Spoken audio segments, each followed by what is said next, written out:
সুপ্রিয় দর্শক, প্রতি বছর বহু রোগ আমরা নির্ণয় করি কিংবা নির্ণয় করতে পারি না, কিন্তু একটা বিশাল অ্যামাউন্টের একটা রোগ কিন্তু রয়ে যায় অশনাক্ত, অনির্ণীত। সাধারণ জ্বর, কাশি কিংবা ব্যথা, এই সাধারণ উপসর্গগুলোর পেছনেই কিন্তু রয়ে যায় ভয়ঙ্কর কোনো রোগ। কিন্তু এই ভয়ঙ্কর রোগগুলোকে আমরা কি আসলেও সঠিক সময় নির্ণয় করতে পারছি?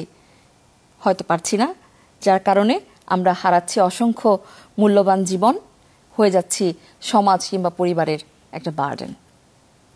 দর্শক, চ্যানেল 24-এর স্বাস্থ্য বিষয়ক সাপ্তাহিক বিশেষ আয়োজন সুস্বাস্থ্য প্রতিদিনে আমি ডক্টর ত্রিনা ইসলাম সবাইকে আমন্ত্রণ জানাচ্ছি। আমরা আজকে এই কথা বলবো এই অনির্ণীত রোগগুলো নিয়ে। আমাদের সাথে আছেন ডক্টর শক্তিরঞ্জন পাল, ইন্টারনাল মেডিসিন স্পেশালিস্ট। আমরা চলে যাচ্ছি আমাদের আমন্ত্রিত অতিথির কাছে। স্যার, কেমন আছেন আপনি? আমি ভালো আছি, ধন্যবাদ আপনাকে। We are really happy to have you today, কারণ আজকে খুবই গুরুত্বপূর্ণ একটা বিষয়। আমি আমার দর্শকদের সাথেও বলছিলাম যে রোগগুলো নির্ণয় হয়ে গেল তা তো ভালো, কিন্তু যেগুলো রয়ে গেল অনির্ণীত, অশনাক্ত, এই রোগগুলো নিয়ে কি করা যায়? আর নির্ণীত রোগ, দ্যাট মিনস হচ্ছে ডায়াগনোসড রোগ এবং আনডায়াগনোসড রোগ। এই দুটোকে যদি আমরা ভাগ করি, আমরা কি আসলেই জানি এই দুটো জিনিস কি? প্রথমে নির্ণীত রোগের কথাই বলি, যেগুলো ডায়াগনোসিস হয়। মনে করুন একজন রোগী আসলো, তার জ্বর হচ্ছে। এখন জ্বর হলে একটা সিমটম। জি। এই জ্বরের কারণ হতে পারে ম্যালেরিয়া, হতে পারে টাইফয়েড, হতে পারে সিম্পল ফ্লু, হতে পারে টিবি, হতে পারে ক্যান্সার, হতে পারে। তাহলে আমরা এই জ্বর থেকে তার অন্য সিমটম দিয়ে তখন বের করবে যে তার আসলে কি হলো। এবং আমরা যদি ডায়াগনোসিসে ম্যালেরিয়া হলো, তাহলে ম্যালেরিয়ার ওষুধটা দিব, আর জ্বরের জন্য মাঝে মাঝে প্যারাসিটামল দিব। তাহলে তার প্যারাসিটামল জ্বর কমাবে, আর ম্যালেরিয়ার ওষুধটা ম্যালেরিয়া কিউর করে ফেলবে। সো এটা হলো একটা ডায়াগনোসড ইলনেস, এটা নির্ণীত রোগ। কিন্তু এইটা যদি আমরা ডায়াগনোস না করে সাথে শুধু ম্যালেরিয়ার ওষুধ দিয়ে দিলাম, কিন্তু তার আসলে ম্যালেরিয়া না, সে রয়ে গেল অনির্ণীত। তখন যদি সে এই ওষুধ খেয়ে ভালো না হয়, তাহলে আমাদেরকে খুঁজতে হবে তার অন্য কোনো কারণে জ্বর হচ্ছে কিনা। সো ওইটাকে আমরা বলি অনির্ণীত রোগ। আর কি কি কারণে জ্বর হতে পারে সহজেই যেগুলো ধরা পড়ছে না? জ্বর সাধারণত দেখা যায় ইনফেকশন থেকে হয়, বিভিন্ন ধরনের ব্যাকটেরিয়া, ভাইরাস, প্যারাসাইটস। আরেকটা হতে পারে অটোইমিউন ডিজিজ, এই যে রিউমাটয়েড আর্থ্রাইটিস, এসএলই। তারপরে হতে পারে কোনো ক্যান্সার থেকে জ্বর হয়। অটোইমিউন ডিজিজগুলো নিয়ে একটু কথা বলি, কারণ এগুলো নিয়ে কিন্তু খুব কম সংখ্যক, মানে আমরা কি বলবো, সেটা পরিসংখ্যান কম, আমরা সেগুলোর দিকে কনসেন্ট্রেশন দিই কম, বাট কথাও বলি কম, কিন্তু ইদানিং রোগী কিন্তু বাড়ছে। রিউমাটয়েড আর্থ্রাইটিসের কথা বলছেন, এসএলইর কথা বলছেন। এই যে রিউমাটয়েড আর্থ্রাইটিস, হাতগুলো দেখা যাচ্ছে আমাদের বেঁকে যাচ্ছে। আবার কিন্তু যখন চিন্তা করি যে হ্যাঁ, দিন শেষে কাজের পর তো হাত নর্মালি হয়ে গেল, কি দরকার আর ডাক্তারের কাছে যাওয়ার, তাই না? কিন্তু দীর্ঘমেয়াদী এই সমস্যাটা যে আমাদের হাতটাকে পার্মানেন্টলি একটা কি বলবো, আমাদের একটা বার্ডেন করে ফেলবে আমাদের জীবনের জন্য, তা কিন্তু আমরা কখনো ভাবি না। শিওর, কারণ অটোইমিউন ডিজিজগুলো, বেশিরভাগ অটোইমিউন ডিজিজ খুব স্লো স্টার্ট হয়। জি। It's not dramatic like malaria fever or typhoid fever, কিংবা ডেঙ্গু অথবা চিকুনগুনিয়া। অত ড্রামাটিক কিছু না, খুব স্লোলি হয়। অনেক সময় সামান্য জয়েন্ট পেন হচ্ছে, যেমন রিউমাটয়েড আর্থ্রাইটিস সাধারণত স্মল জয়েন্টগুলো এফেক্ট করে, ছোট ছোট আঙ্গুলের যে হাতের জয়েন্ট, পায়ের ছোট জয়েন্টগুলো এফেক্ট করে। এসএলইও ছোট জয়েন্ট এফেক্ট করে, বা বড় জয়েন্টও এফেক্ট করে। তো এটা খুব স্লোলি স্টার্ট হয়, এই জন্য অনেকে এটাকে প্রথমে তেমন পাত্তা দিতে চায় না, তত সিরিয়াসলি নেয় না। কিন্তু এগুলো ধীরে ধীরে শুধু এই জয়েন্টে সীমাবদ্ধ থাকে না, তখন শরীরের অন্য অর্গানের ভিতরে এফেক্ট করে, একদম ভাইটাল অর্গানগুলোকে তখন এফেক্ট করে। যেমন এসিডি তো খুবই মাল্টি অর্গান এফেক্ট করতে পারে, এটা লাংস, কিডনি, লিভার, এমনকি ব্রেইন, বোন, সব জায়গায় এফেক্ট করতে পারে। সো ওই জন্য ওই ধরনের রোগ যখন হয়, মনে করেন জ্বর দিয়ে তার স্টার্ট হলো অথবা জয়েন্ট পেইন দিয়ে স্টার্ট হলো, যদি তার সিমটম ভালো না হয় এবং যে ডাক্তারের কাছে যাক, ডাক্তার ওষুধ দেওয়ার পরে, ট্রিটমেন্ট দেওয়ার পরে ভালো না হয়, তাহলে আমাদেরকে চিন্তা করতে হবে এখানে আমার হয়তো একটা অনির্ণীত রোগ আছে, আমার অসুখটা ডায়াগনোসিস হয়নি। তাহলে আমাকে এখন খুঁজতে হবে যে আমার ডায়াগনোসিসটা কি।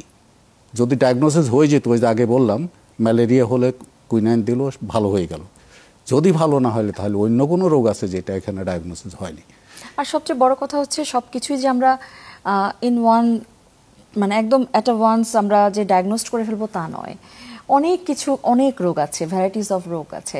আমরা অনেক সময় মনে করি হ্যাঁ আমি ডায়াগনোসিস করতে পারলাম না, এটা আমার একটা অপরাধবোধ কাজ করে, একটা পীড়াদায়ক বিষয় হিসেবে কাজ করে ডক্টর হিসেবে। কিন্তু অ্যাকচুয়ালি যখন একটা ডিজিজটা যখন ডায়াগনোসিস হচ্ছে না, তখন ধরে নিলেন, সাপোজ ধরে নিলেন ডেঙ্গু, আমি সাসপেক্ট করলাম ডেঙ্গু ধরেই হয়তো আগালাম, হ্যাঁ, তারপরে কিন্তু যদি দেখা যায় যে ভালো হচ্ছে না, কিংবা ধরে নিলেন আপার রেসপিরেটরি ট্র্যাক্ট ইনফেকশন, শ্বাসতন্ত্রের উপরের ভাগের কোনো প্রদাহ ধরে হয়তো অ্যাজিথ্রোমাইসিন দিচ্ছি, কাজ হচ্ছে না, তারপরে যে পরবর্তী যে ধাপটা, সেই ধাপটা কি হবে? সো সেই ধাপটা এখন আমরা রুগীর থেকে আসে। সো যেটা আগে বলছিলাম, রোগী যদি সে ভালো না হয় তখন তাকে চিন্তা করতে হবে যে আমার রোগটা ভালো হচ্ছে না, তার মানে কি আমার কি আনডায়াগনোসড ইলনেসের কোনো ব্যাপার আছে কি না, ডাক্তারকে জিজ্ঞাসা করতে পারে। আর ডাক্তার যিনি চিকিৎসা করেন ওনার নিজেকেও নিজে কোয়েশ্চেন করতে হবে যে আমি এখানে অন্য কোনো কিছু মিস করলাম কি না, তাহলে what should be the next step, what should be the next diagnosis. So দুই দিক থেকে আসতে হবে। এখন যেটা হয়, এই যখন অর্নিটি রোগের উপরে কাজ করতে যায় তখন কিন্তু কয়েকটা জিনিস এসে যায়। একটা হলো টেকনোলজি ইম্পর্টেন্ট, যে টেস্টের উপর বেসিস করে আমি বলবো এই রোগ আছে কি নাই, টেস্টগুলো কিন্তু অথেন্টিক, কারেক্ট হতে হবে।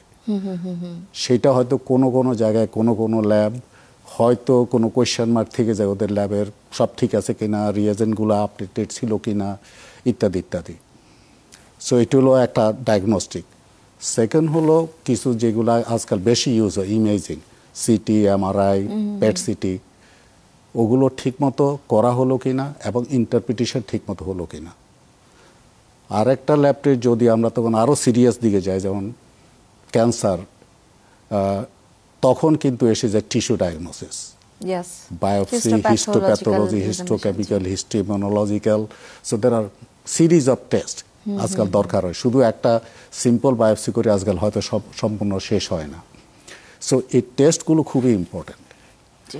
সেকেন্ড হলো ডাক্তার, আমিও ডাক্তার, আপনিও ডাক্তার, আবার অনেক ডাক্তারেই আমরা চিকিৎসা করি।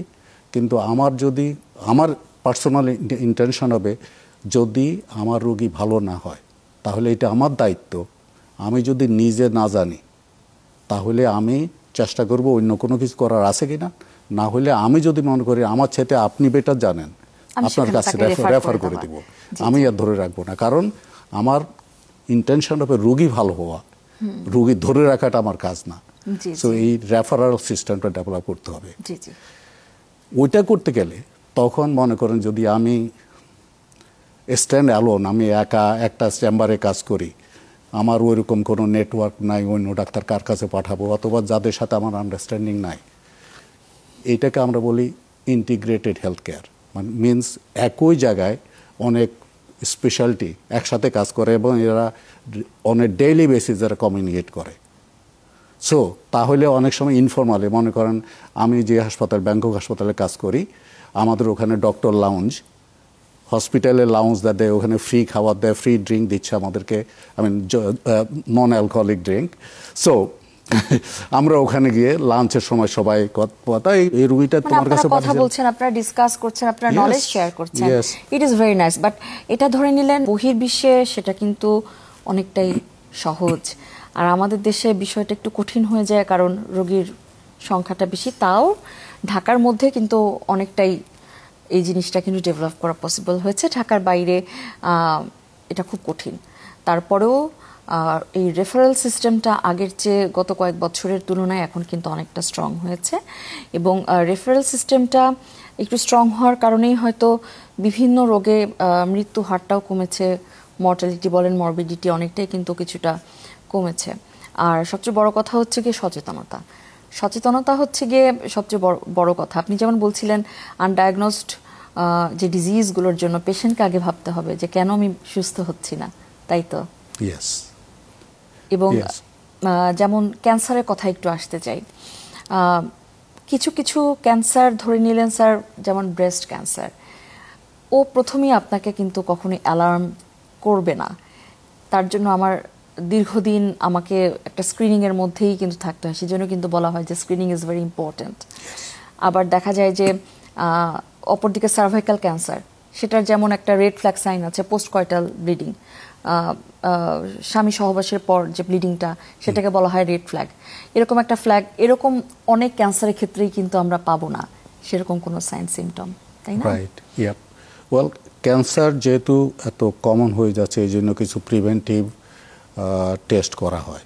কোনো সিমটম না থাকলেও, যেমন সার্ভাইকাল ক্যান্সারের কথা যেটা বললেন, জি sir. Pap smear usually once a year সবাই করা যেমন স্যার দেশের বাইরে প্যাপসমিয়ার ইজ ভেরি কমন, আর আমাদের দেশে কিন্তু ভায়া যেটা, সেটা কিন্তু একদম সরকারিভাবে একদম ফ্রি, এবং সরকারি যে বিভিন্ন স্থাপনাগুলোতে আছে। কারণ প্যাপসমিয়ার ইজ কোয়াইট এক্সপেন্সিভ, এবং ভায়া আমাদের দেশের বেশিরভাগ মানুষই কিন্তু গরিব, তাদের জন্য কিন্তু ভায়াটা আমাদের সরকার কিন্তু কমন করে দিয়েছে। আবার ধরে নিলেন কোলোনোস্কপি, সেটা কিন্তু 40-এর পর ওয়েস্টার্ন ওয়ার্ল্ডে অটোমেটিক্যালি একটা টেক্সট চলে আসে যে স্ক্রিনিংটা করার জন্য, তাই না স্যার? বাট আমাদের দেশের কিন্তু সেটা কিছুটা কি বলবো, একদমই কঠিন একটা বিষয়, কারণ কোলোনোস্কোপি ইজ ভেরি এক্সপেন্সিভ, মেশিনটা ইটসেলফ এক্সপেন্সিভ। রাইট।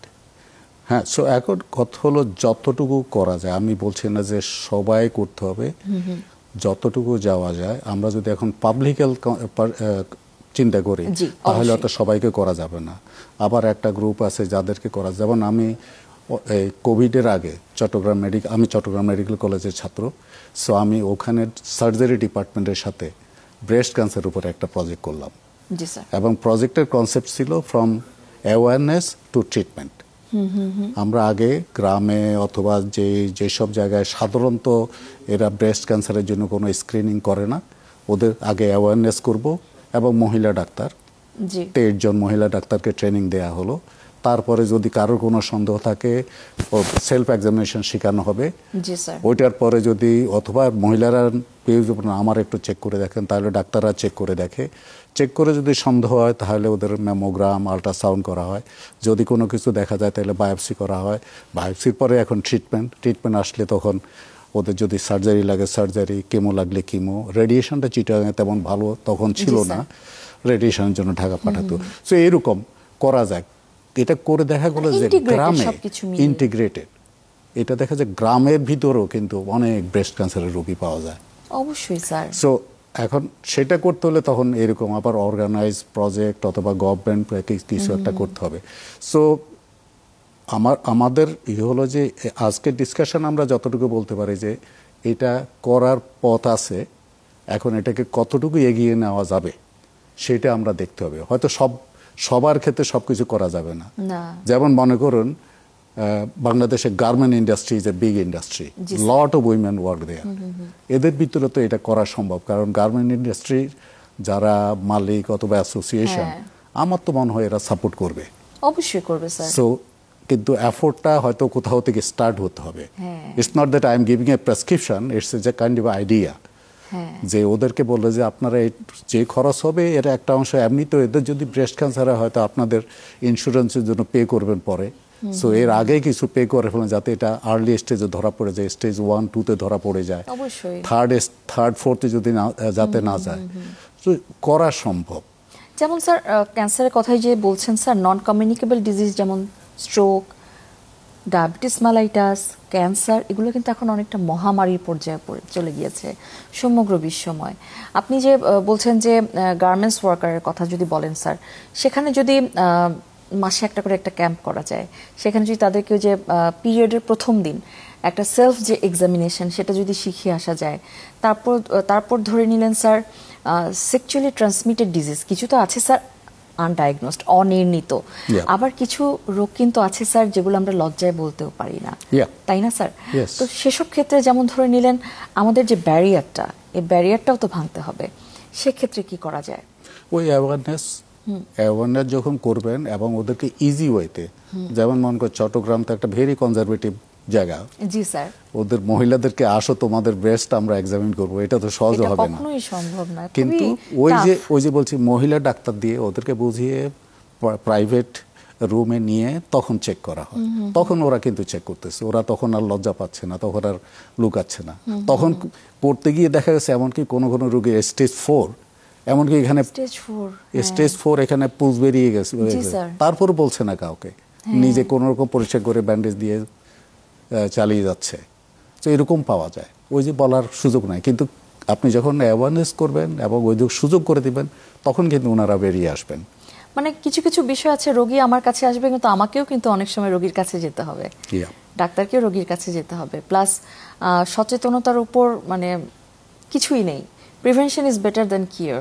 আপনি যে বললেন স্যার যে স্টেজ 1 এবং 2 কেন, কারণ ওই সময়টাতে সার্জারি করলেও কিন্তু তারপর কেমো রেডিও দিলে একটা পেশেন্ট কিন্তু সুস্থ হতে পারে, একটা সম্ভাবনা কিন্তু প্রবাবিলিটি রয়ে থাকে।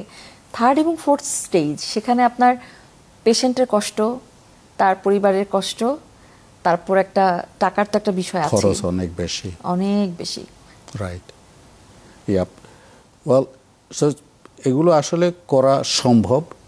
এখন কথা হলো সব আমরা কতটুকু যেতে পারবো, জি আমরা ওইভাবে চিন্তা করবো। আমি জাস্ট আপনাকে ওই দিকে নিচ্ছি, এই যে অটোইমিউন ডিজিজগুলো, ওইটা একটু আমার মনে হচ্ছে যে ওভারলুকড হয়ে যাচ্ছে।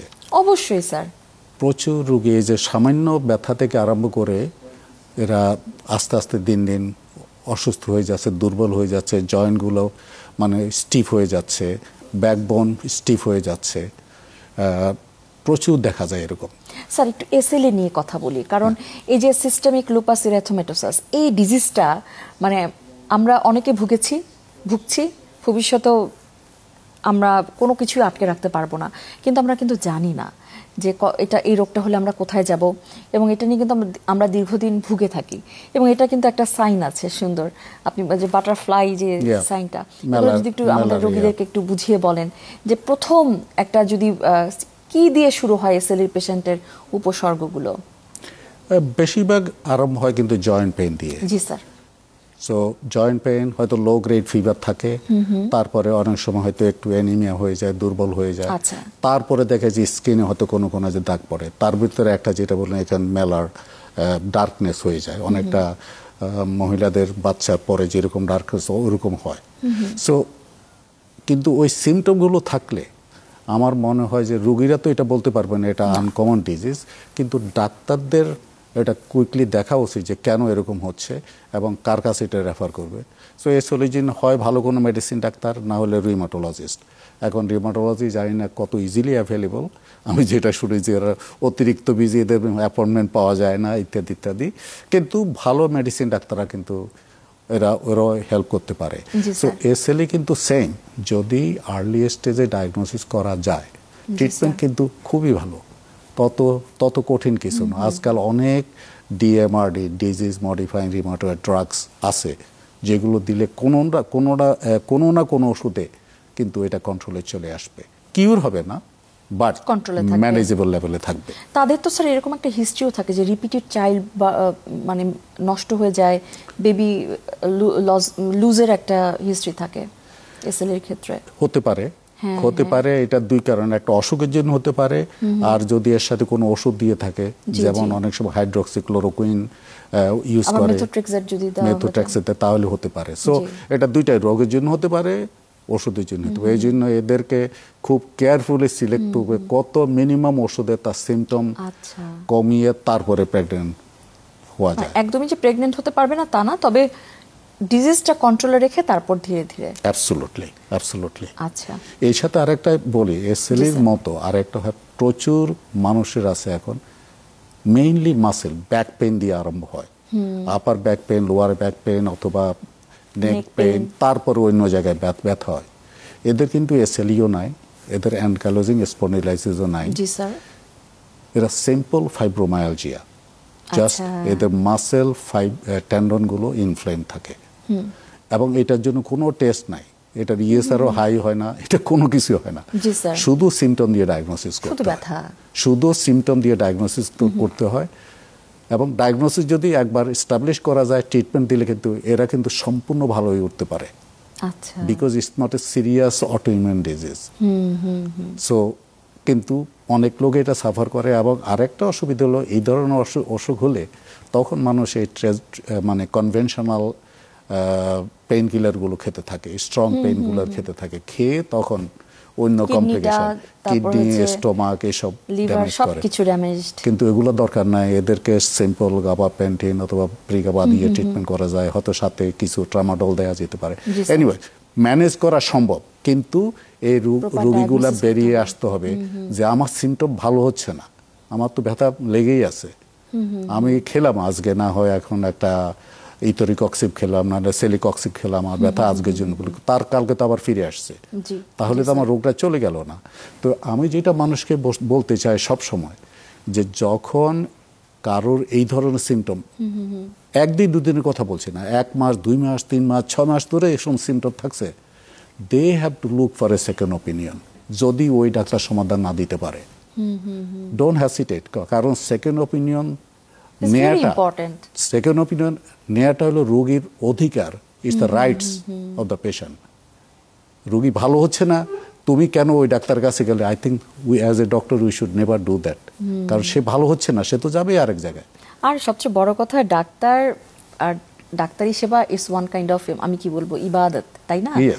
এটাকে সেবা হিসেবে যদি আমরা নেই, তাহলে কিন্তু তখন আর সেই ইগোটা কিন্তু আর কাজ করার কথা না। ইভেন আমরা একটা ক্রিকেট মাঠেও যদি যাই, সেখানেও কিন্তু 3 জন আম্পায়ার থাকে, তাই না? Second opinion is definitely patient's right. আপনি যে স্যার ফাইব্রোমায়ালজিয়ার কথা বলছিলেন, এটা নিয়ে আরেকটু কথা বলতে চাই স্যার। সেটা হচ্ছে, ধরে নিলেন নেক পেইন হচ্ছে, ব্যাক পেইন হচ্ছে, হ্যাঁ, তো অনেক সময় দেখা যাচ্ছে আমরা বাকি যে এক্সট্রা করে সবকিছু আমরা নর্মাল পেলাম, কিন্তু দীর্ঘদিন ব্যথা, তখন হচ্ছে কি আমরা একটু সাইড বাই সাইড সেগুলো অটোইমিউন ডিজিজগুলোর কথা চিন্তা করব। আপনি তো সেটাই বলছিলেন। ইয়েস, আচ্ছা, ফাইব্রোমায়ালজিয়া হয় কি অনেক দিন ধরে এই ব্যথা থাকতে, ব্যাক পেইন থাকতে হয়তো এমআরআই করলে স্পাইনে কিছু হয়তো ডিস্কের সামান্য প্রট্রুশন থাকতে পারে। জি sir, it's not very uncommon. মানুষের অনেকের এই সিমটম বেশি ছাড়া অনেক সময় থাকে, জন্মগত থাকতে পারে, কিন্তু সমস্যা হয় ওরা মনে করেন এই রোগী কোনো সার্জনের হাতে আছে, আচ্ছা, তখন সার্জনের ফোকাস এই ডিস্ক এটা প্রলাপসের জন্য হচ্ছে।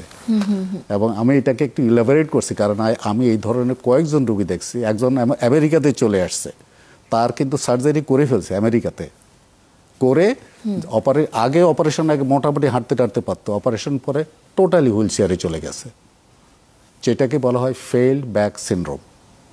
মানে এই ধরনের ডিজিজে ফাইব্রোমায়ালজিয়া, এমনকি অ্যানকাইলোজিং স্পন্ডিলাইটিস, যদি সার্জারি করা হয়, ইট গেটস সো ইনফ্লেমড যে তার ডিজিজটা খুব কুইকলি ডিটোরিয়েট করে। সো ফেইল্ড ব্যাক সিনড্রোম ফাইব্রোমায়ালজিয়াতে হতে পারে। সো এই জন্য সার্জারি করার আগে, ওই যে আগে বলছি, সিমটম যদি না যায় ওই এক ডাক্তারের কাছে লেগে থাকবেন না, please go for a second opinion. And also my request to fellow doctors, I am doctor, so fellow doctors, যে please let the see another one. ওই যে রুগী আমেরিকাতে বললাম, ওই সমস্যা হয়েছে ওখানে, সার্জন তাকে কোথাও যেতে দেয়নি। সার্জন বলছেন আমি এটা করে ফেলবো, সার্জারি করলে সব ঠিক হয়ে যাবে। রুগীও কনভিন্স, অ্যান্ড ভেরি কনভিন্সিং টোনে বলা হয়েছে। তো বাংলাদেশেও হচ্ছে, আমি আমেরিকার কথা বললাম যে ডেভেলপ কান্ট্রিতে হয় এগুলো। সো এই ধরনের ডিজিজগুলো আনডায়াগনোসড ইলনেসে পড়ে, এবং এগুলো অনেক রোগ সাফার করে এবং ডিসএবিলিটিতে ভোগে। সো বাই দ্য ওয়ে, আমি জাস্ট ওই আমেরিকার রুগীটা কনক্লুড করার জন্য, ওই রুগী আমার কাছে যখন আসলো, আমি হাসপাতালে 1 মাস ধরে ভর্তি রাখছি তাকে, কারণ তাকে ফিজিক্যাল থেরাপি করা যাচ্ছে না, দিলে লাফাই উঠে। তা আমি বলছি না, এখানে থাকবে, আমার নার্স সব করাবে। আফটার 1 মান্থ শি গট, এখন যেতে পারে, এখন সুইমিং পুলে যেতে পারে। আমাদের হাইড্রোথেরাপি আছে অনেকটা সুইমিং পুলের মতো, ওখানে করে 2.5 মাস পরে শি কুড ড্যান্স। তার ভাগ্নিদের বিয়ে, she could dance. So improve হয়ে গেল, কোনো সার্জারি না, শুধু মেডিসিন আর ডিপ্রেশনে মেডিসিন লাগছে। কিন্তু স্যার অ্যানকাইলোজিং স্পন্ডিলোসিসের ক্ষেত্রে তো বলা হয় যে ওই যে সুইমিং, তারপর সাইক্লিং, এই যে এক্সারসাইজগুলো, সেগুলো কিন্তু খুব ভালো কাজ করে অপারেশনের চেয়ে। Absolutely, very very good. Hydrotherapy is a new kind of a সুইমিংটা, হ্যাঁ সুইমিং, বাট হাইড্রোথেরাপি আছে, হাইড্রোথেরাপি যেটা বলছেন, যেটা ওই ফোর্সফুলি জলের ফোর্স দিয়ে মাসেলে ভাইব্রেট করা হয়, হ্যাঁ। সো তাহলে এখানে ইনজুরি হওয়ার কোনো সম্ভাবনা নেই। সো ভেরি কুইকলি ওরা রিকভার করে ওইটাতে। অনেক ডিজিজ তো আছে স্যার যেগুলো ধরে নিলেন, যেমন আমরা ইউরেটারে একটা ছোট পাথর হলো, হ্যাঁ, সেটারও কিন্তু একটা সাইজ থাকে। ওই সাইজটার উপরে গেলে না আমরা সার্জারি করবো, দেখা যায় খুব ছোট পাথর আমরা অপারেশন করে ফেলছি, তাই না? তো অনেক কিছুই দেখা যায় যে চিকিৎসকের হাতেই থাকে, এবং আমরা যদি একটু সাবধান হই, আমাদের রোগীটাকে যদি কি বলবো নিজের পরিবারের একজন সদস্য হিসেবেই দেখে থাকি, তাহলে কিন্তু আমরা একটা কি বলবো একটা প্রপার ডায়াগনোসিসের সাথে সাথে প্রপার রেফারটাও কিন্তু আমরা করতে পারবো। প্রপার রেফারটা খুবই দরকার। আমি জাস্ট আপনাকে একটু অন্য ধরনের আনডায়াগনোসড ইলনেসে যাই। প্লিজ। এখন কিছু কিছু রোগী আছে যাদের খুব আনইউজুয়াল সিমটম হয়।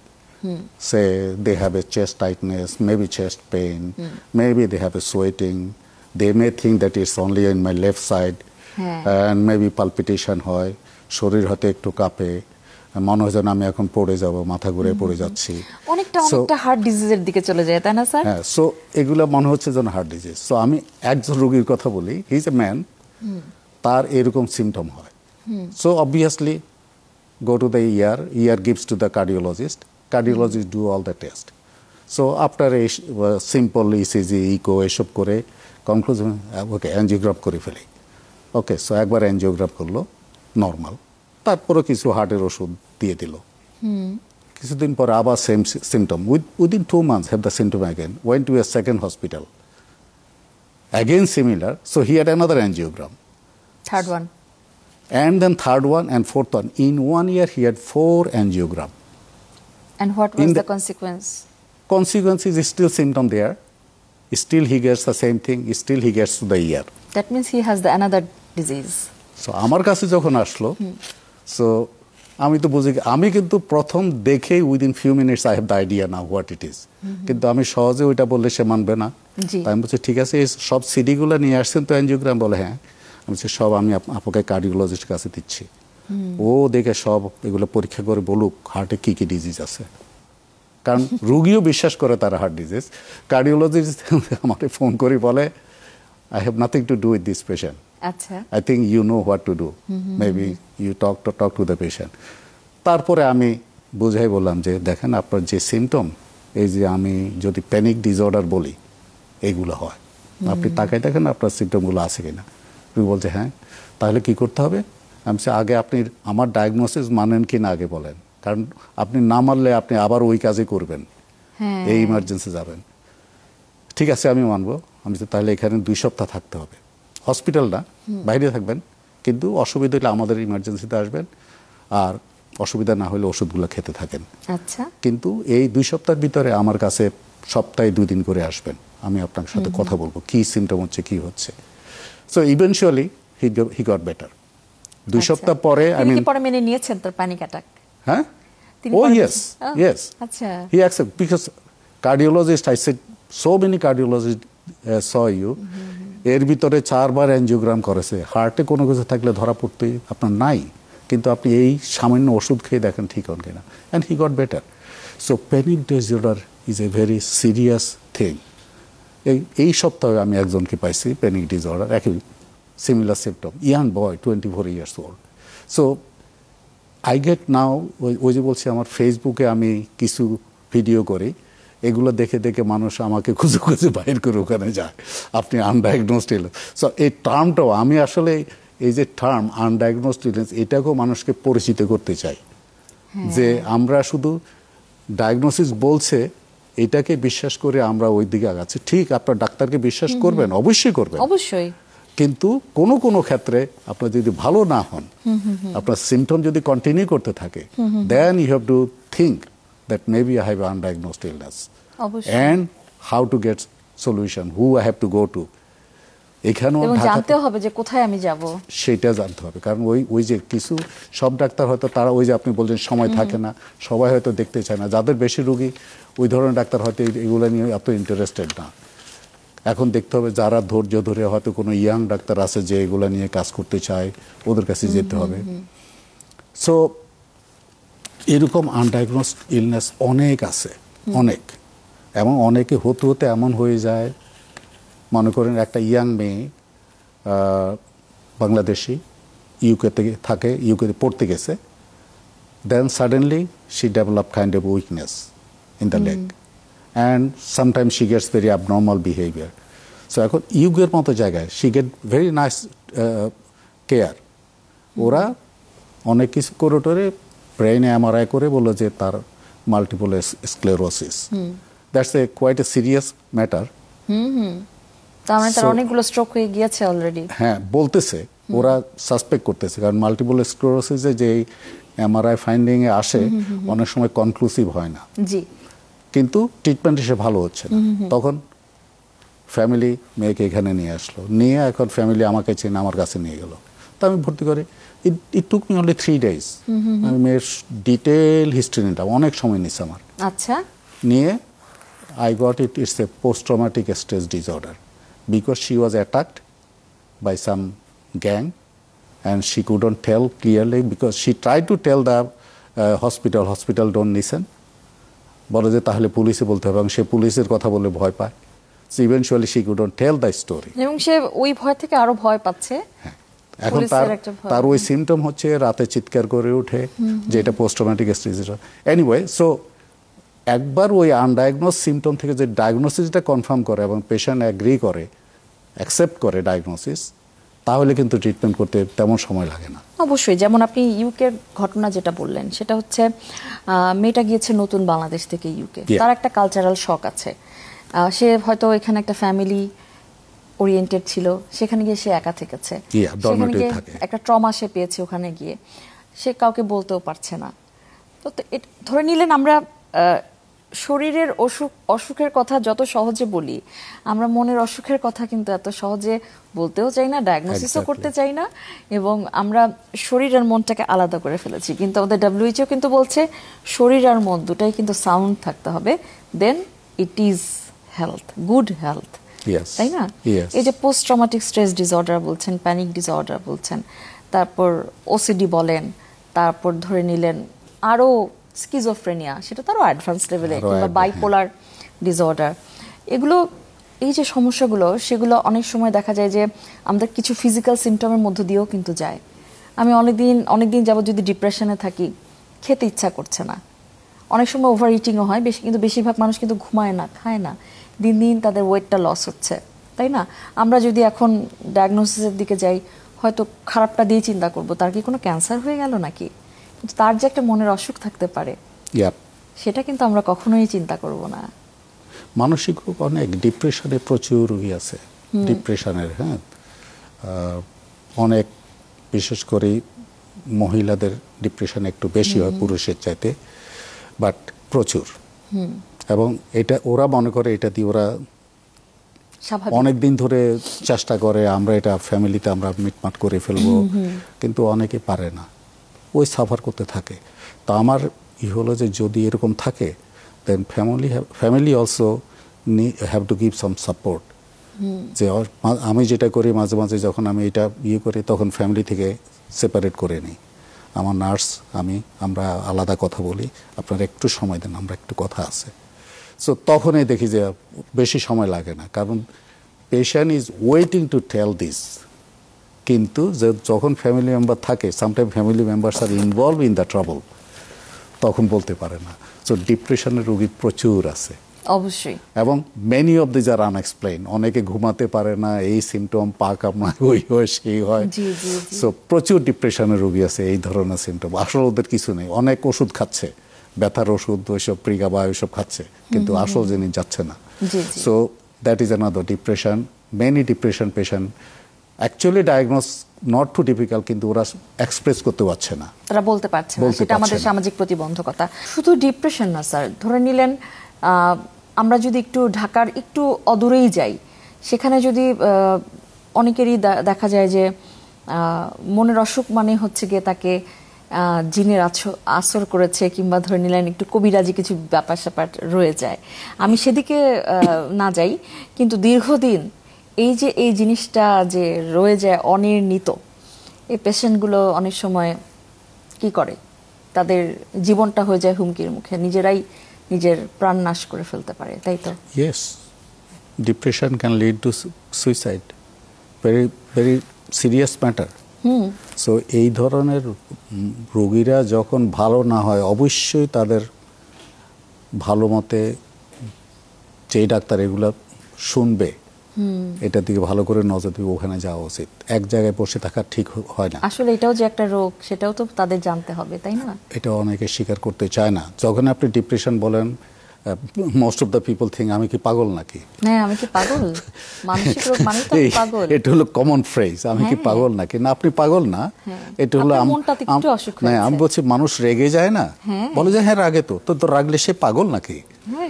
সে পাগল না, সে তার ইমোশনের জন্য রেগে গেছে। তা আপনারাও আপনি ইমোশনের জন্য আপনি ডিপ্রেসড হয়ে গেছেন, আপনার হয়তো কোনো কিছু বলার ইচ্ছা আছে, বলতে পারছেন না। সো আপনার জিনিসটা আপনার ভিতরে চাপা থেকে যাচ্ছে। So you have to speak up. এইটা খুবই কমন এবং আমি বলবো যে নেগলেক্টেড। এটাকে অনেকে দিচ্ছে না, ডাক্তারের কাছে যাচ্ছে কিন্তু ডাক্তার ফিজিক্যাল ইলনেসের জন্য ট্রিটমেন্ট দিচ্ছে, এটা দিকে যেতে চায় না। আর দিলেও 2-4টা ওই ডিএনসি এই ধরনের ওষুধ দিয়ে দেয়, যেটা very old fashion, very mild weak medicine. ওগুলো দিয়ে সম্পূর্ণ কাজ হয় না। সামান্য অ্যাংজাইটি ডিসঅর্ডার হলে কাজ হতে পারে, বাট ডিপ্রেশনের জন্য আজকাল আমরা 3rd generation 4th generation medicine use করতে হয়। প্লাস গুড কাউন্সিলিং, মানে মন খুলে যাতে, প্লাস ফলো আপ, খুব মন খুলে কথা বলতে হয়। এবং দেখা যায় যে এই রোগের জন্য যে ওষুধগুলো থাকে সেগুলো একটা ট্যাপারিং ডোজে কিন্তু শুরুও করতে হয়, বন্ধ করতে হলেও কিন্তু ট্যাপারিং ডোজে বন্ধ করতে হয়। এবং যে কারণে আপনি স্যার, আমি অনেক পেশেন্ট পেয়েছি ওয়ার্স্ট হয়েছে এবং খুবই কষ্ট হলেও বলতে আমি বাধ্য হচ্ছি, কারণ আমি চাই আমার রোগীরা, মানে আমাদের অডিয়েন্সরা, তারা কি বলবো, তারা সচেতন হোক। আমি সুইসাইডের পেশেন্টও পেয়েছি স্যার, তারা হঠাৎ করে ওষুধ ছেড়ে দিয়েছে।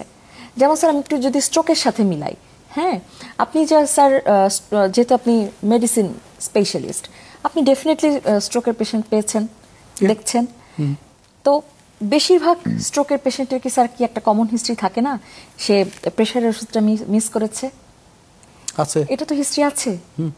মানে আমি যে ওষুধটা খাবো আমার ডক্টরের কাছ থেকে, আমার ডক্টরই কিন্তু আমাকে ওষুধটা বন্ধ করবেন, কিংবা তিনি সেটা কমিয়ে দিবেন, কিংবা তিনি সেটা বাড়িয়ে দিবেন, সেটা কিন্তু আমার ডক্টর করবেন। কিংবা আমার যদি অন্য ডক্টর প্রয়োজন হয় তিনি আমাকে রেফার করবেন। আত্মচিকিৎসা কখনোই ভালো নয়। আত্মচিকিৎসা সবসময় কিন্তু আমাদেরকে মৃত্যুর দিকেই নিয়ে যায়, কখনোই সেটা কোনো ভালো ফলাফল আনতে পারে না। এই যে বিভিন্ন জায়গায় স্যার আপনি দেখেছেন কিনা আমি জানি না, যে ফার্মেসিতে গিয়ে আমরা অ্যান্টিবায়োটিক কিনে খেয়ে ফেলছি। এখন কিন্তু আমাদের 1st জেনারেশন 2nd জেনারেশনের অ্যান্টিবায়োটিকও কিন্তু আমাদের কাজ করে না।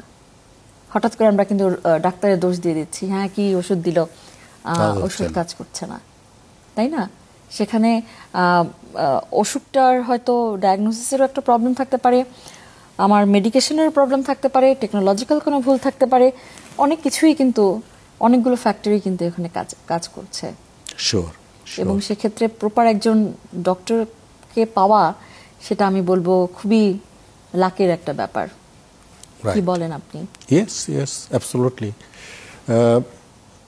অ্যান্টিবায়োটিক মিসইউজ এটা হচ্ছে সব অনেক দেশে, আমাদের যেটা বেশি কমন, একটু ডায়রি হলো 2টা অ্যামোডিস খেয়ে নিল অথবা ফ্লাজিল খেয়ে নিল। So I just don't get it. There has to be at least some dose, or at least যদি একবারই খাবে তাহলে ওই হাই ডোজে খেতে হবে একসাথে, কিন্তু ও না করে 1-2টা ট্যাবলেট খেয়ে, সো এতে করে অ্যান্টিবায়োটিক রেজিস্ট্যান্ট করে দিচ্ছে। So this is I think need a big public health campaign to have any impact, any change in this practice, because it should not happen. And you should not ignore public health nowadays. Yes, because public health holo, you see, is the big critical mass.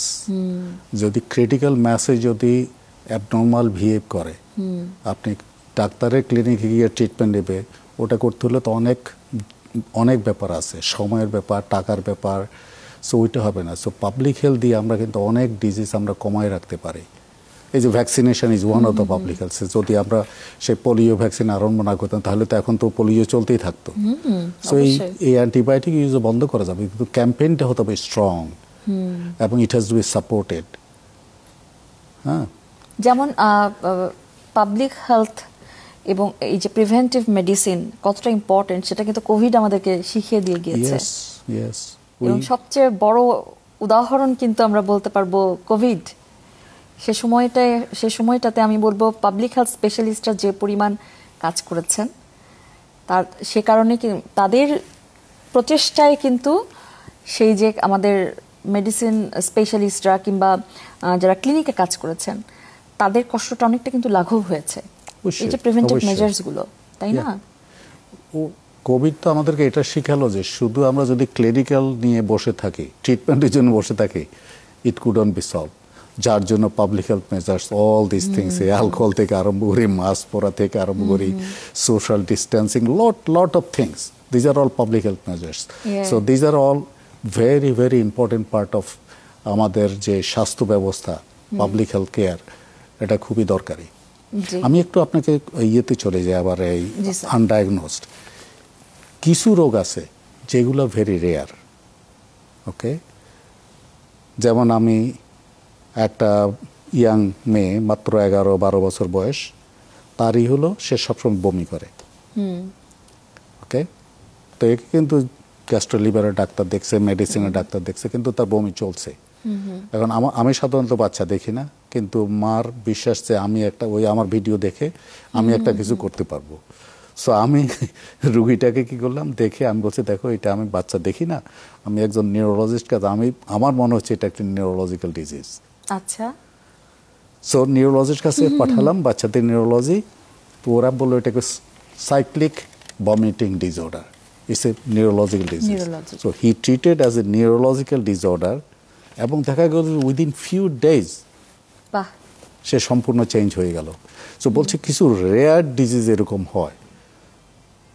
ব্যাপারটা হলো ওই যে undiagnosed কথাটা, যে mother এবং father ওরা realise করছে যে এটা একটা আনডায়াগনোসড।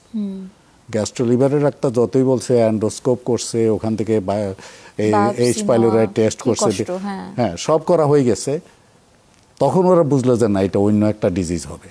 সো আমি আবারও এমফেসাইজ করছি, আনডায়াগনোসড কথা আমাদের ডিকশনারিতে থাকতে হবে, অবশ্যই থাকতে হবে, এবং মানুষ এটা রিয়েলাইজ করতে হবে যখন ভালো না হয় যে আনডায়াগনোসড ডিজিজ আছে, এবং এটা আমাদেরকে খুঁজতে হবে। এখন এটাকে আনডায়াগনোস থেকে আমরা ডায়াগনোসড ডিজিজে কনভার্ট করতে হবে, তারপরে দেখা যাক সমাধান হয় কিনা। আর কিছু আছে যেগুলো জেনেটিক ডিজিজ, জিন অ্যাবনর্মালিটি, মাসেল ডিসঅর্ডার, মায়োপ্যাথি হয়। সো এগুলো খুব rare disease but happen. So again same thing, যদি ডাক্তার ট্রিটমেন্ট করতে না পারে, সিমটম ইমপ্রুভ না হয়, quickly send to someone who can do it. G sir, আমি যে বলছিলাম যে ক্রনিক যে ওয়েট লসের কথা, হ্যাঁ, ক্যান্সার তো ধরে নিলেন, আমরা ধরেই নেই, এছাড়া আর কি কি থাকতে পারে যখন দেখা গেল যে কোনো কিছুই খুঁজে পাওয়া গেল না, বাট ক্রনিক তার ওয়েট কমছে তো কমছে? এই যে আমার এই সপ্তাহে যে রোগীর কথা নাম তো বলবো না অবশ্যই, young man, he just have severe panic disorder. এই প্যানিকের ভয়ে সে কিছু বলে যে খেলে আমার এই হয়, সেই হয়, মানে তার সব সিমটম হয়, আমার পেট ব্যথা হয়, আমার পায়খানা শক্ত হয়, নরম হয়, তার হলে হবে, but you are not eating, you are under nourished, your BMI is only 17, you should be at least 18 BMI, so 17 is low and 18 to 24 is normal, so you are undernourished. তো তাহলে কি করতে হবে? সো ইউ স্টার্ট এখানে থেকে, ব্যাংককে কয়েকদিন থাকো, you go to buy some bio yogurt, ওই যেগুলোতে ল্যাক্টোব্যাসিলাস থাকে। জি স্যার, জানি না ঢাকাতে পাওয়া যায় কিনা ইজিলি, দইয়ের ভিতরে ল্যাক্টোব্যাসিলাস, সো ওগুলা দিয়ে আরম্ভ করে দেখবে যে তোমার ডাইজেশন হবেই। তার সাথে অন্য খাবার খেতে থাকো, এইটা দিয়ে at least there will be some nutrition coming. So এর সাথে সাথে তাকে ওই যে প্যানিক ডিসঅর্ডারের কিছু ওষুধ দেয়া হলো। সো প্রপার ডায়াগনোসিস থেকে প্রপার ট্রিটমেন্ট আসে। এখন আগে তো ডায়াগনোসিসটা করতে হবে, আপনি কিন্তু সে কিন্তু 2.5 বছর ধরে সাফার করতেছে, এবং I cannot say how many different kind of specialists he saw. Abdomen, heart, brain, this, that, তার ব্যাক পেইন, অনেক কিছু। তার সিমটম, তার বাবা একসময় বলে যে আমার ছেলেটার কোন জায়গায় কোনো কষ্ট নাই, এটা আমি খুঁজে পাই না, তার সব জায়গায় কষ্ট। এবং সে নিজে ভেরি ট্যালেন্টেড ইয়াং ম্যান, 2.5 পেজে তার মেডিকেল হিস্ট্রি লেখছে এবং তাই ইয়েস সে নিজে লিখেছে? সে নিজে লিখেছে তার সিস্টেম ওয়াইজ রেসপিরেটরি দিস আচ্ছা, মানে সে ডক্টরের কাছে যেতে তো একদম সে মুখস্থ হয়ে গেছে, তার মুখস্থ হয়ে সেগুলো সব লিখে ফেলছে। হ্যাঁ। তো আমি ভেরি গুড, আমি এটা রেখে দিছি, আমার কাছে আছে। আমি হয়তো একসময় এটা অন্যভাবে প্রেজেন্ট করব, বাট তোমার নাম কখনো মেনশন করা হবে না, আচ্ছা। বাট আমি প্রেজেন্ট করব এটা, যাতে মানুষ বুঝে না this is not the way, যে একটা রোগ তোমার মতো বয়সে পুরো এখান থেকে ওখান পর্যন্ত এফেক্ট করতেছে, হবে না। এটা হতে হবে one disease most likely, there may be IBS can be another secondary one, but main disease is your anxiety disorder with severe panic attack. So সেটাই আপনার weight losses, so panic disorder can be one, but neurological things, ওই যে cyclic vomiting, তারপরে IBS is one thing that we know. Irritable bowel syndrome, Irritable bowel syndrome can be one, but some IBD, inflammatory bowel disease, যে Crohn's disease or ulcerative colitis, কিন্তু ওগুলো হলে আরো symptom থাকে, অনেক সময় হয়ে যায়। আর কিছু ওয়েট লস হয়, টিবি তো একটা কমন ডিজিজ আছে, আমি কিছু HIV রোগীও পেয়েছি। আচ্ছা স্যার, কোথায় এটার সিমটমগুলো কেমন পেয়েছেন? যে ওদেরও তো একটু ওয়েট লস থাকে, খুব ইনফেকশন হতে থাকে, তাই না? ওকে, সো HIV এর পেশেন্ট, বাংলাদেশি পেশেন্ট নিয়ে বলি। সো এই মহিলা মাঝবয়সী, 55 some way age. So she started with some kind of abdominal discomfort, pain, sometime little bit diarrhoea and weight loss and mild low grade fever. আচ্ছা। Sometimes she has some pneumonia symptom and gets better. So again, they are very well to do, and patient herself is a very educated person. How old she was? 55. 55. আচ্ছা। So have gone to many hospitals. They did everything, including endoscope, colonoscope, সব করা হলো. So eventually they gave a diagnosis of celiac disease. So she lost a lot of weight. So finally, she was on ventilator because she couldn't breathe. She had developed respiratory failure. Gone to our hospital by air ambulance. এখন contact হলো আমার সাথে। আমি কিন্তু GI specialist, তারপরে chest specialist, যা যা দরকার সব রেডি করে রাখছি। তা আমি যাওয়ার আগে ওরা সব দেখে ফেললো। তো GI ডাক্তার বলে যে আমি জানি না, আমি আরেকবার হয়তো দেখতে হতে পারে, বাট আগে ভেন্টিলেটর থেকে বাইর করা যায় কিনা দেখি, তারপরে দেখা যাবে। চেস্টের ডাক্তার বলছে যে she has pneumonia for sure. এখন আমি কিন্তু আগে UNAIDS এ কাজ করি, United Nation joint programme for HIV/AIDS, প্রায় অ্যাবাউট 10 years আমি UNAIDS এ কাজ করছি। So I have quite a bit of experience on AIDS patient. So now I am the last one to see her আচ্ছা, among the our team. তো আমি গিয়ে দেখলাম যে ওরা যা বেসিক টেস্ট সব করা শেষ। আমি তার দিকে তাকাইতে আমার কেবল মনে আসতেছে আমি তো এরকম রুগী তো বহু দেখছি, স্পেশালি আমি তো Thailand is one of the country had lot of AIDS patient. Cambodia তো প্রচুর আছে, কম্বোডিয়াতেও প্রচুর। হ্যাঁ। সো আমি তখন রুগী কিন্তু কনসাস, এখনো কিন্তু সে আচ্ছা, রেসপিরেটরি ব্রিদিং নিতে পারছে না, কিন্তু কনসাস, কিন্তু তিনি সব বুঝতে পারছেন, সে বুঝতে পারছে। তো বললাম যে আমি আপনার অন্য টেস্ট প্রায় সব শেষ, আমি এই টেস্টটা করতে চাই। তো শিক্ষিত মানুষ বলছে করতে চাইলে করে ফেলেন। হ্যাঁ। তো আমি ঠিক আছে, আপনি একটু এখানে কনসেন্ট দিতে হবে। হাজব্যান্ড সাথে ছিল, হাজব্যান্ডকে জাস্ট টু মেক শিওর, হাজব্যান্ডকে বললাম আমি এটা করতে চাই। আচ্ছা ঠিক আছে, করে ফেলেন। Within 2 hours first call positive. তা আমি বললাম যে এটা কি টেস্ট করছো? বলে যে ইলাইজা নট এনাফ, PCR করো। তারপরে আমি এখনো জানিনি, PCR করা হলো পজিটিভ। সো যেটা আমি বলতে চাইতেছি, সো দ্যাটস টিপিক্যাল AIDS, এবং এই সিমটম চলতেছে তার 6 মাস ধরে এখানে। আচ্ছা, কিন্তু পরে আমি এটা করে বুঝলাম যে বেসিক্যালি এখানে হয়তো যেহেতু এটা ভেরি আনকমন ডিজিজ। তার হাজবেন্ডেরও কি পরে টেস্ট করিয়েছিলেন sir? Yes, of course I have to do it. I mean with consent, ওখানে কনসেন্ট ছাড়া কোনো টেস্ট করা যায় না। জি স্যার। আফটার ফিউ ডেজ ওটা করা হলো, হাজব্যান্ড নিজেই বলছে I want to do, but he is negative. Okay, so that's very lucky one, I must say. So বাংলাদেশিও দেখা যায় আছে। স্যার আপনি কয়েকদিন আগে নিউজে দেখেছেন কিনা, সিরাজগঞ্জে মনে হয় 36 থেকে 37 জন AIDS পেশেন্ট কিন্তু পাওয়া গিয়েছে। থাকতে পারে। হঠাৎ থাকতে করে পারে। মানে কোনো কিছুই কিন্তু নেগলেক্টেড না, আমরা বলতে পারবো না যে এটা আমাদের নাই কিংবা হবে না, হঠাৎ করে কিন্তু যে কোনো রোগী চলে আসতে পারে। হ্যাঁ, সেটাই আমি বলবো না যে সব রোগীর এইডস টেস্ট করো, না, না, কিন্তু না, যখন সেটা এই কিছু symptom এরকম জানতে হবে। সিমটম আছে, তা এইডসের সিমটম পড়লে তো এগুলো সব যেগুলো বললাম হ্যাঁ। সবই আছে তার, তাহলে করবো না কেন? Why not? এবং that patient we took her of ventilator in one day because she has যে পিসিপি নিউমোসিস্টিক কারিনি জি।